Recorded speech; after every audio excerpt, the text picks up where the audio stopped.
영국의 유명한 인상파 화가 조셉 터너라는 사람이 있습니다.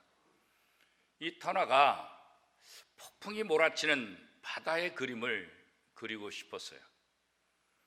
그래서 화실에서 폭풍이 일고 있는 그 바다의 그림을 다 완성한 다음에 자기 친구를 화실로 초대를 합니다.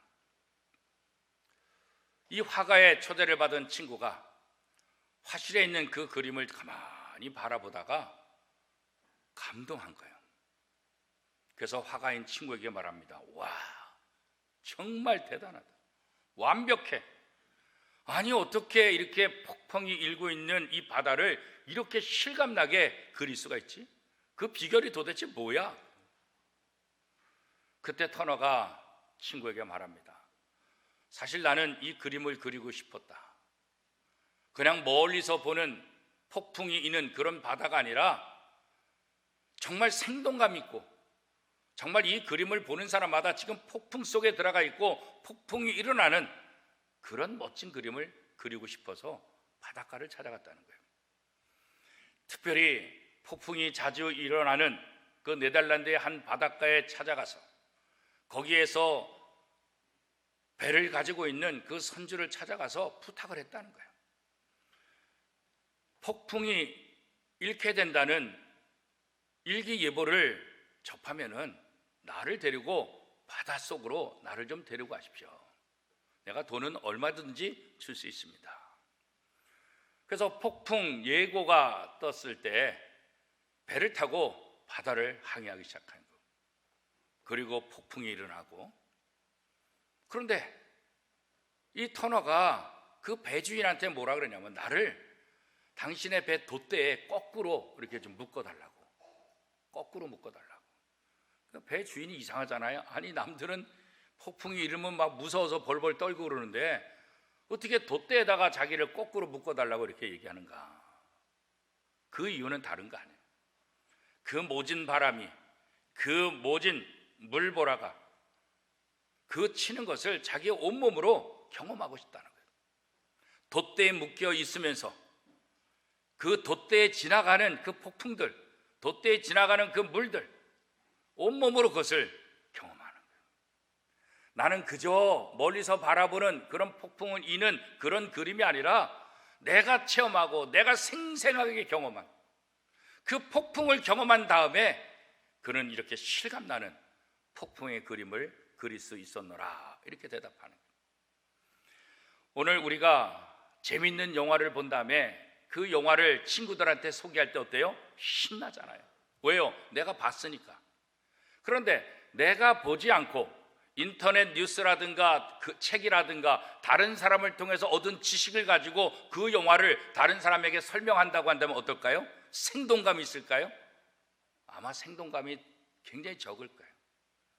영화를 본 사람은 그때 그 장면이 떠오르는 거예요. 얘기하면서도 흥분되는 거예요. 얘기하면서도 마치 그 영화의 한 장면 속에 자기가 있는 것처럼.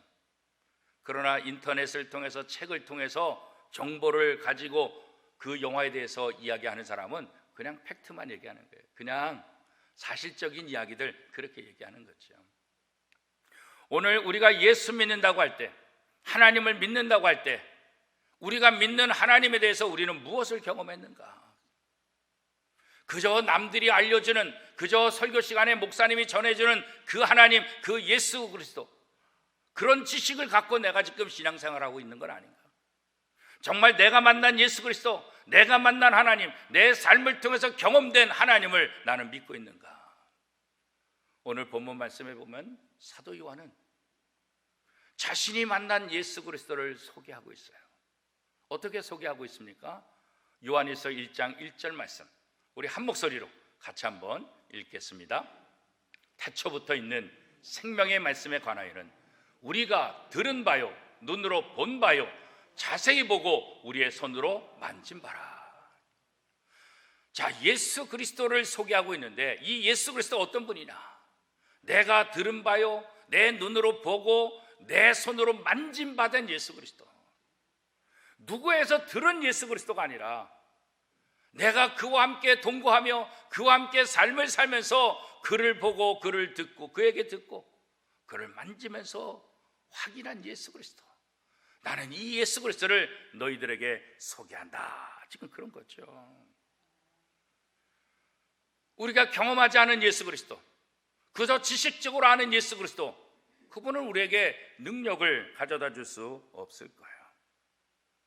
사도 요한은 자신이 함께 경험하고 함께 만나고 함께 듣고 함께 만져본 이 예수 그리스도, 그분을 어떻게 설명하고 있습니까?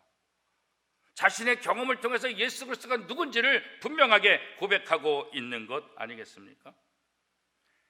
생명의 말씀, 태초부터 있던 생명의 말씀, 바로 예수 그리스도가 생명의 말씀이다, 이렇게 고백합니다. 생명의 말씀이신 예수 그리스도, 생명의 말씀이신 예수 그리스도, 예수 그리스도가 생명의 말씀이시다. 이 고백은 어떤 의미가 있습니까? 말씀이신 예수 그리스도를 통해서 우리는 생명을 얻게 된다. 우리의 생명은 세상에서 주는 것이 아니다. 우리의 생명은 다른 곳에서 얻는 것이 아니라 우리에게 주어지는 생명은 말씀이신 예수 그리스도, 생명의 말씀이신 예수 그리스도를 통해서 우리에게 새로운 생명이 주어지는 거고, 우리가 다시 살아나고 새로운 피조물이 되는 것이다. 어떻게 이렇게 당당하게 얘기할 수 있습니까? 경험해 봤잖아요. 자기 귀로 듣고 자기의 눈으로 보고 자기의 손으로 만짐받는 예수 그리스도, 자기가 확실하게 경험한 예수 그리스도, 그렇기 때문에 예수 그리스도를 생명의 말씀이라고 고백하고 있는 거죠. 여러분에게 있어서 예수 그리스도는 어떤 분입니까? 여러분은 여러분의 삶을 통해서, 여러분의 인생을 통해서, 여러분의 신앙생활을 통해서 만난 예수 그리스도, 그분은 어떤 예수 그리스도라고 다른 사람에게 소개할 수 있습니까? 사도 요한은 내게 생명을 주시는 분, 이 생명을 주시는 예수 그리스도가 여러분에게도 생명을 주시는 예수 그리스도가 될 수 있기를 축복합니다. 어떤 탐험가가 사막을 탐험하는데, 그것도 미지의 사막, 아무도 횡단하지 않은 사막, 아무도 가보지 않은 사막, 그런 미지의 사막을 탐험하는 걸 굉장히 좋아했어요. 사실 남들은 아무도 가보지 않고 아무런 정보도 없고 그런 데를 가는 것이 두렵잖아요. 왜요? 어떤 일이 일어날지 모르잖아요. 시간이 얼마나 걸리는지도 모르고 중간에 어떤 일이, 그러니까 두렵고 떨려서 남들은 다 안 가잖아요. 그런데 탐험가인 이 두 사람, 이 친구 두 사람이 우리가 한번 해보자. 그래서 이 미지의 사막, 알려지지 않은 이런 사막들을 탐험을 합니다. 여러 가지 아픔도 있었고 여러 가지 문제도 있었고 여러 가지 이런저런 상황이 있잖아요. 그런데 이 두 사람이 서로 힘을 합쳐서 그 미지의 사막을 횡단하는데 성공을 해요. 이 소문이 퍼지니까 수많은 사람들이 와, 대단하다, 그래서 막 알려지기 시작하는 거예요. 이 사람들의 이름이 알려지기 시작해요. 이 사람들의 명성이 알려지는 거예요. 근데 이름만 알려지고 아무것도 없냐? 그렇지 않죠. 부도 함께 따르는 거예요. 부도. 요즘 오징어 게임이라는 그런 영화가 굉장히 인기가 있대잖아요. 오징어 게임에 난 그 할아버지도 유명 인사가 돼가지고 막 광고를 찍자고 막 그런데, 근데 그 할아버지가 안 찍었대요. 왜냐하면 내 이미지가 광고하는 이미지가 돼가지고 그 드라마에 자기가 맡은 배역이 희석될까 봐 나는 돈을 벌 수 있지만 나는 광고는 찍지 않겠다 그러더라고요. 그러니까 한 영화에서, 드라마에서 유명해지면 그냥 유명한, 몰랐던 사람들이 그의 이름을 아는 이 정도가 아니라 우리나라도 뭐요? 돈이 따라온다. 광고가 따라오고 여러 가지. 그러니까 명성을 얻게 되면 이 부도 따라오는 거예요. 근데 이 탐험가들이 그런 명성과 부를 딱 얻은 다음에, 그래도 우리가 이 미지의 사막을 횡단한 이것 때문에 우리가 명성도 얻고 부도 얻었는데, 그래도 이 사막에 사는 유목민들, 또 이 사막에서 고통당하며 죽어가는 사람들, 이런 사람들을 위해서 그래도 우리가 뭔가 해야 되지 않겠는가.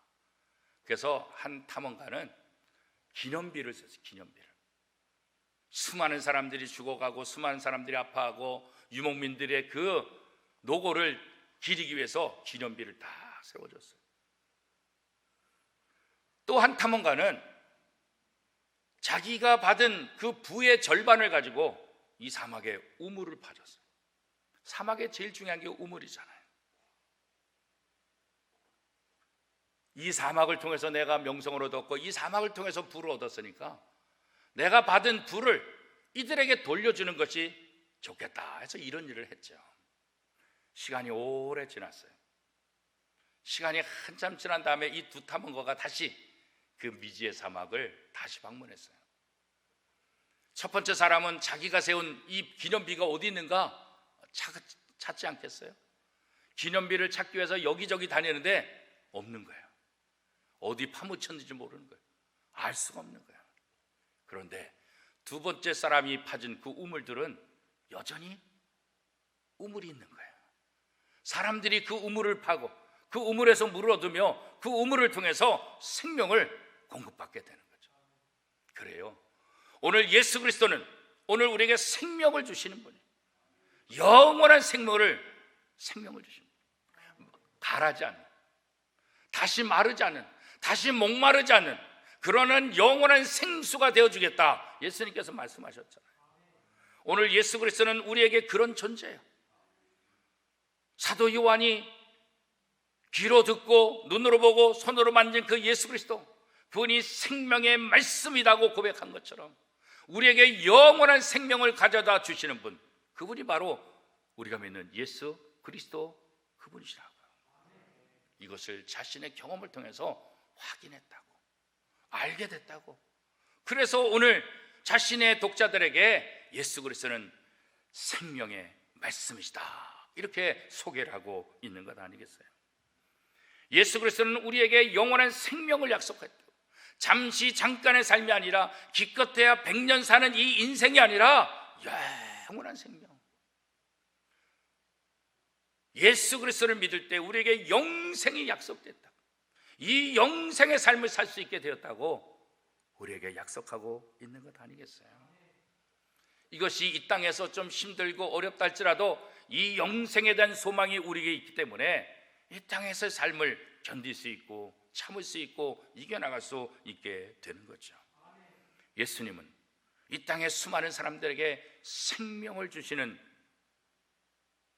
구원자이심을 믿으시기를 축복합니다. 그 예수 그리스도가 우리의 삶의 원천이고 우리의 생명이고 우리의 삶의 목적이 될 수 있기를 축복합니다. 요한은 자기가 경험한 예수 그리스도를 그렇게 지금 소개하고 기록하고 있는 거죠.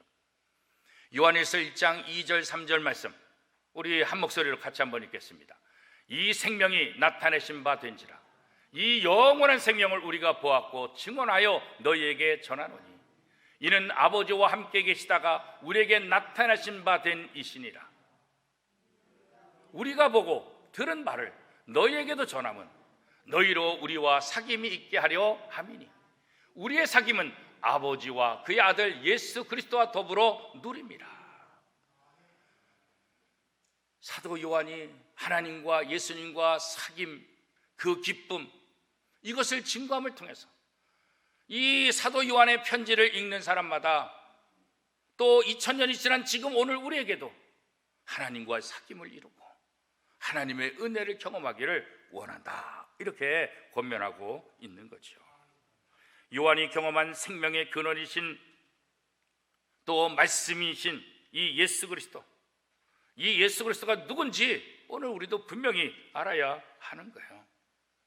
그런데 지식적으로 누가 얘기해줘서 아는 것이 아니라 내가 말씀을 묵상하고 그 말씀을 붙잡고 기도하며 그 말씀을 붙잡고 우리의 삶 속에서 함께 뒹굴르며 함께 아파하고 함께 경험하면서 예수 그리스도가 누군지 더 분명하게 우리가 경험하게 되는 거죠. 하나님과의 사귐 속에서 이 말씀이신 생명의 말씀이신 예수 그리스도를 통해서 사도 요한은 하나님이 누군지를 다시 한번 고백하고 있죠. 그 고백이 무엇입니까? 하나님은 빛이시다라는 거예요. 하나님이 빛이라는 사실을 이 독자들에게 다시 한번 또 얘기해 주고 있는 거죠. 이 빛은 뭐예요? 어둠과 반대되는 거 아니겠어요? 이 빛은 하나님의 속성을 표현하고 있는 거예요. 하나님의 모든 백성들은 빛이신 하나님 안에 거해서 빛처럼 살아야 되는 거예요. 그래서 우리 찬송가에도 보면 빛의 자녀들이요, 빛의 사자들이요, 이렇게 찬송하고 있는 것 우리가 잘 알고 있지 않습니까? 우리의 삶을 통해서 하나님의 나라를 증거하고 하나님의 모습을 드러내야 될 책임이 오늘 우리에게 있다는 거죠. 요한일서 1장 5절에서 7절 말씀에 보면 이것을 잘 설명하고 있어요. 우리 함께 읽겠습니다. 우리가 그에게서 듣고 너에게 전하는 소식은 이것이니 곧 하나님은 빛이시라. 그에게는 어둠이 조금도 없으시다는 것이니라.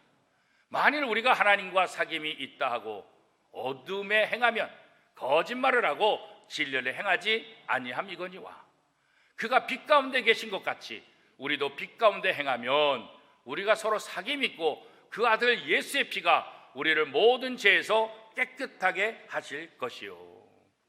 그렇습니다. 하나님은 빛이시고 하나님에게는 어둠이 조금도 없으시다는 거예요.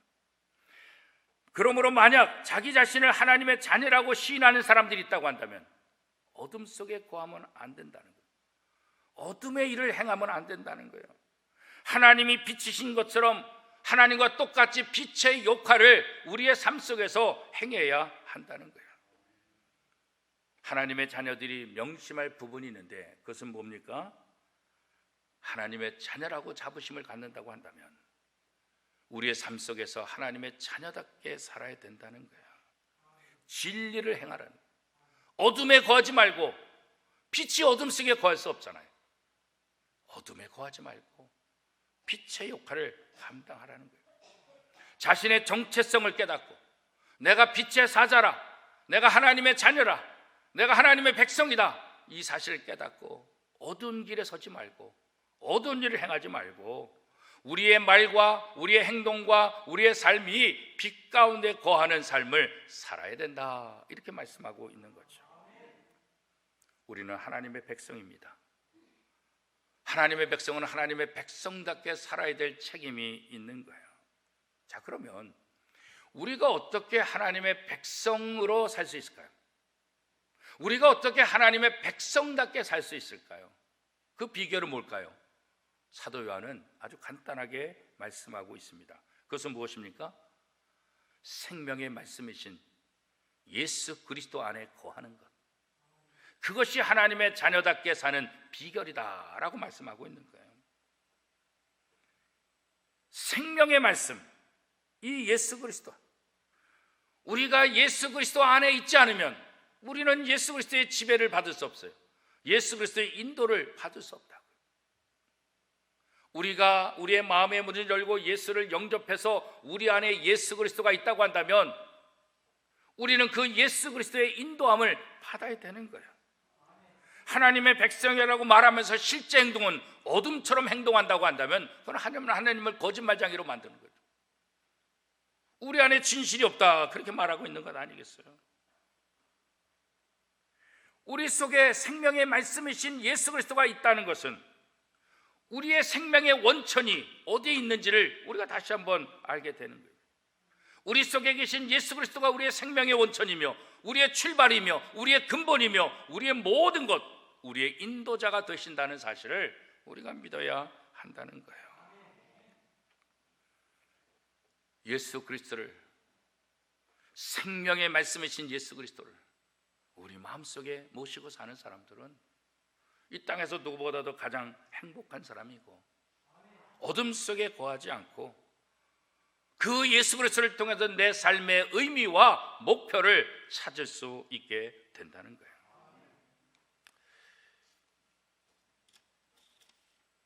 미국의 1달러 지폐, 이 1달러 지폐 뒷면에 보면 영어로 이런 글귀가 있어요. In God we trust. 이게 모든 지폐에 다 쓰여 있어요. 그런데 이것이 어떻게 이 지폐의 돈에 이런 글귀를 넣을 수가 있었을까? 뭐 여러 가지 해설들이 참 많이 있어요. 저 글귀를 넣는 것이 쉽지는 않잖아요, 그렇죠? In God we trust. 우리는 하나님을 믿습니다 이렇게 해석하지만 또 직역을 하게 되면 우리가 믿는 하나님 안에서, 우리가 믿는 하나님 안에서. 이 말은 미국 사람들에게 있어서 굉장히 중요한 의미를 가지고 있는 거예요. 1861년 펜실베니아에 살고 있는 워킨스 목사님의 이 제안으로 인해서 그 주에서 동전에 In God we trust 이 단어를 좀 새겨 넣었으면 좋겠다 이렇게 요청이 되고, 또 그 주에서 그것을 받아들여서 동전에 이 단어를, 이 문구를 넣기 시작을 했다는 거예요. 그래서 1864년 2센트짜리 주화를 시작으로 해가지고 이 동전에 In God we trust 이 말을 넣기 시작했어요. 그리고 이후에 금화, 은화, 다른 동전에도 다 사용이 되고 1938년부터는 모든 동전에, 미국의 동전에 다 이 말을 집어넣게 됐다는 거예요. 그러다가 1950년 중반, 이때는 우리나라 6.25가 막 끝나는 그런 시점이잖아요. 그러니까 미국과 구소련이 굉장히 아주 이렇게 냉전 그런 기간이죠.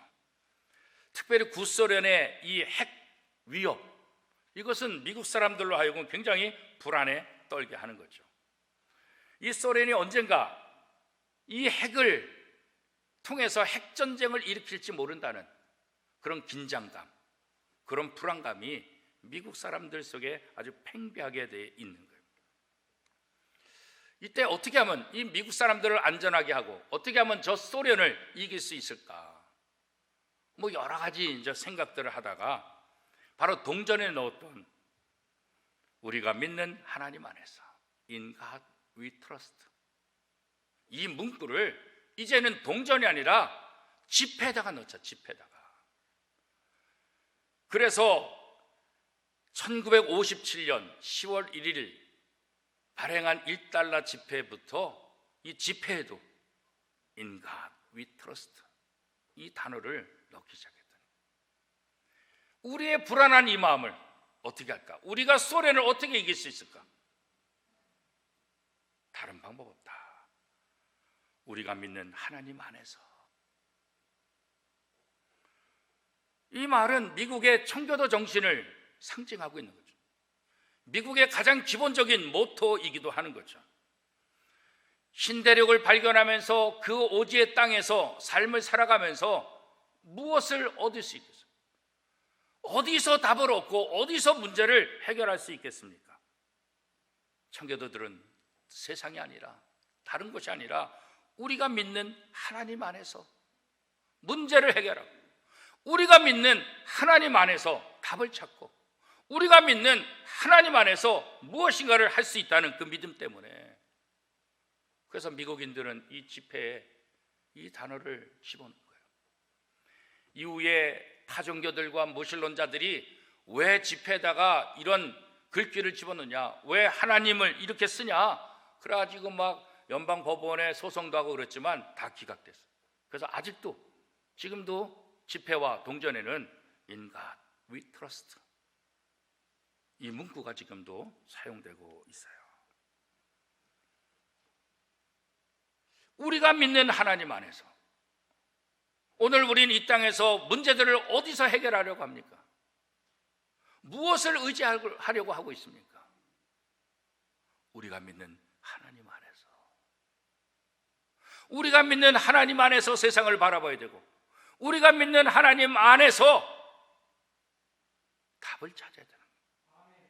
그것이 진리고 그것이 정답이 되는 거죠. 독일이 통일되기 이전에 이 공산주의였던 동독 사람들이 한밤중에 베를린 장벽을 통과해서 쓰레기를 갖다 버리기 시작합니다. 선전물을 다 갖다 버리고, 서독 정부는 이런 모습을 바라보면서 골치가 아픈 거야. 이것을 어떻게 처리할까? 쓰레기를 모아다가 다시 돌려줄까? 아니면 정식적인 기구를 통해서 항의를 할까? 아니면 받은 것보다 더 많이 돌려줄까? 뭐 여러 가지 생각을 다 하는 거예요. 그러다가 어떤 결정을 하냐면 베를린 장벽에다가 음료수와 식료품, 생활품 이것을 탑으로 다 쌓기 시작해요.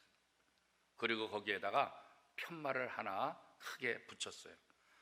그 편말에는 어떻게 써 있냐면 사람은 자기 안에 있는 것밖에 주지 못한다. 자기 안에 있는 것밖에 주지 못한다. 저 동독은 쓰레기를 던지는 건 뭐예요? 너희들 안에는 쓰레기만 있으니까 쓰레기를 던져. 우리는 우리 안에 사랑이 있고 너희를 위해서 생필품, 식료품 이것을 준다. 우리 안에는 이것이 있다. 그런 거죠.